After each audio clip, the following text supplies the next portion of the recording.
اور ایک دوسری صورت کیا ہے؟ یہ قصاص ہے، اور اس سے بہت بچنا چاہیے۔ اللہ ہم سب کی حفاظت فرمائے۔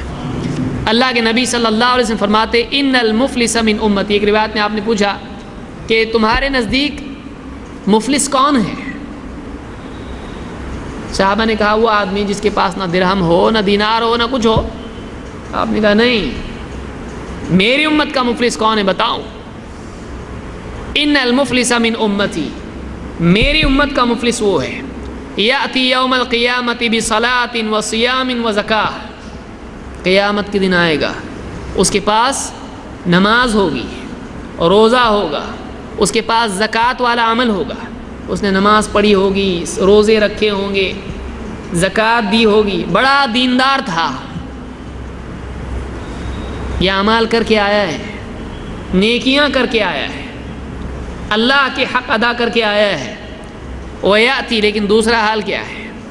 وَيَأْتِي قَدْ شَتَمَ هَذَا وَقَذَفَ هَذَا وَأَكَلَ مَالَ هَذَا وَسَفَكَ دَمَ هَذَا وَضَرَبَ هَذَا۔ نماز روزے والا تو وہ تھا، لیکن اخلاقی اعتبار سے کیسا تھا؟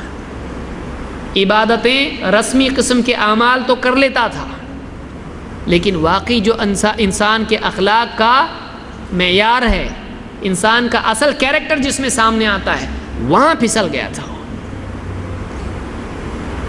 دیکھیے رسمی قسم کے اعمال کرنا بہت آسان ہے، کئی لوگ ہیں 5 وقت کی نماز برابر پابندی سے پڑھ لیتے ہیں، روزے رمضان کے سب رکھ لیتے ہیں، لیکن واقعی ابھی زندگی میں دین نہیں آیا ہے، اس کی نماز نے اس کو گناہوں سے نہیں روکا ہے، کیونکہ نماز رسمی ہے، اللہ والی نماز نہیں ہے۔ روزے نے اس کو کھانے پینے سے روکا، لیکن گناہوں سے نہیں روک سکا اس کو، کیونکہ روزہ رسمی ہے۔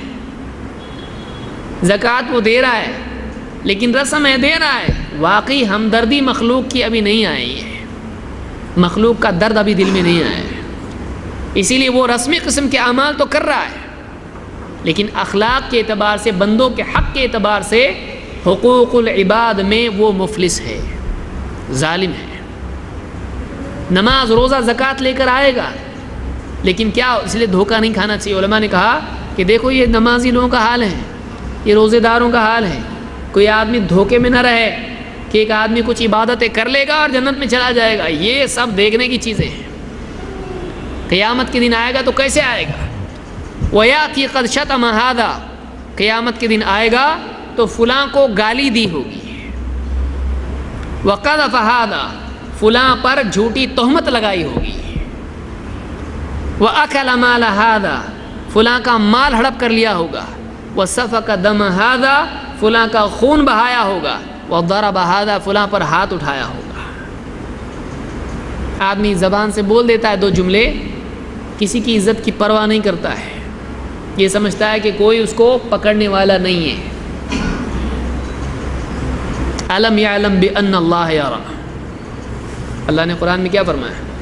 أَلَمْ يَعْلَمْ بِأَنَّ اللَّهَ يَرَى، کیا وہ جانتا نہیں اللہ دیکھ رہا ہے؟ کیا وہ جانتا نہیں اللہ دیکھ رہا ہے؟ تو اللہ تعالیٰ قیامت کے دن انسان کے اعمال سب سامنے لائے گا، اور آپ فرماتے ہیں فَيُعْطَى هَذَا مِنْ حَسَنَاتِهِ وَهَذَا مِنْ حَسَنَاتِهِ، جس کا حق مارا ہو، گالی دی، تہمت لگائی، ہاتھ اٹھایا، خون بہایا، مال کھایا، ہر حقدار قیامت کے دن آئے گا اور اس کا حق طلب کرے گا۔ اب دنیا کی زندگی تو گئی، اب آخرت ہے، اب کیا بدلہ ملے گا؟ اس کی نیکیاں اٹھائی جائیں گی، اس کی نیکی اس کو دی جائے گی، اس کو دی جائے گی، جو بھی حقدار آئیں گے اس کی ساری نمازیں، اس کے روزے، اس کی زکوٰۃ، اس کی نیکیاں بانٹ دی جائیں گی۔ اور آپ فرماتے ہیں فَإِنْ فَنِيَتْ حَسَنَاتُهُ قَبْلَ أَنْ يُقْضَى مَا عَلَيْهِ، حساب چکتا ہونے سے پہلے، حقداروں کا حق ان کو دیے جانے سے پہلے اگر اس کی نیکیاں ختم ہو گئیں تو اب کیا ہوگا؟ نیکیاں ختم، اب کیا ہوگا؟ آپ فرماتے ہیں اُخِذَ مِنْ خَطَایَاهُمْ فَطُرِحَتْ عَلَيْهِ ثُمَّ طُرِحَ فِي النَّارِ، ان کی ساری ان کے گناہ لیے جائیں گے، اس کی نیکیاں ختم ہو گئی، حقداروں کے گناہ لیے جائیں گے اور اس پر ڈال دیے جائیں گے، جتنا حق نکلتا تھا اس پر ان کے گناہ ڈالے جائیں گے اور گھسیٹ کر اس کو جہنم میں پھینک دیا جائے گا۔ بڑا نیک میدان حشر میں نیک آیا تھا،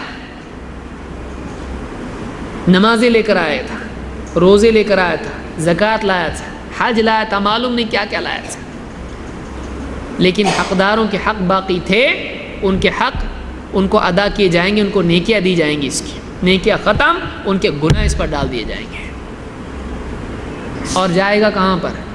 جہنم میں جائے گا۔ اس لیے کسی کا حق اگر آج مارا جا رہا ہے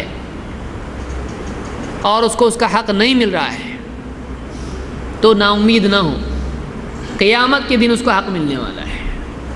کئی لوگ ہوں گے جو دنیا سے مظلوم جائیں گے، لیکن قیامت کے دن ان کا حق ضرور ملے گا۔ اللہ تعالیٰ کسی کا حق ضائع نہیں کرتا ہے، کسی کی عزت کو کسی نے اچھالا ضائع نہیں ہوگا، کسی کو 4 آدمیوں نے مل کے پیٹا، وہ اس کا کوئی گناہ نہیں تھا، کوئی قصور نہیں تھا، ضائع نہیں ہوگا۔ کسی آدمی کا مال کسی نے چھین لیا، وہ اتنا کمزور تھا کہ اپنا مال نہیں لے سکتا تھا، یہ ضائع نہیں ہوگا، قیامت کے دن بدلہ ملنے والا ہے۔ اور ظالم یہ نہ سوچے کہ آج میں جو چاہے کروں کون پکڑنے والا ہے، وہ یاد رکھے اس کا لکھا جا رہا ہے۔ اور قیامت کے دن اللہ تعالیٰ وہاں جہاں کسی کی دادا گیری چلنے والی نہیں ہے، جہاں کہیں چھپنے کا موقع نہیں ہے، جہاں جھوٹ بول کے اپنے آپ کو بچانے کا کوئی موقع نہیں ہے، وہاں پر انسان کو اللہ تعالیٰ برابر فیصلہ کرے گا، حقدار کو اس کا حق ملے گا، اس کے گناہ اس پر ڈال دیے جائیں گے اور اس کو جہنم میں پھینک دیا جائے گا۔ یہ حدیث امام احمد اور ترمذی نے روایت کی اور یہ صحیح روایت ہے۔ یہ تیسرا قاعدہ ہے کہ کسی پر کسی کے گناہوں کا بوجھ نہیں ہوگا، ہر آدمی اپنے گناہوں کا بوجھ خود اٹھائے گا، لیکن اگر اس نے کسی پر ظلم کیا ہو اور اس کا حق نہیں ملا اس کو، تو اب اس کی نیکیاں اس کو ملیں گی اور نیکیاں ختم تو گناہ اس پر ڈالے جائیں گے۔ یا اگر اس نے کسی کو گمراہ کیا ہو تو پھر وہ اس کی گمراہی کا ذمہ دار تھا، اس کے گناہ اس پر ڈالے جائیں گے۔ یہ تیسرا قاعدہ آخرت کا۔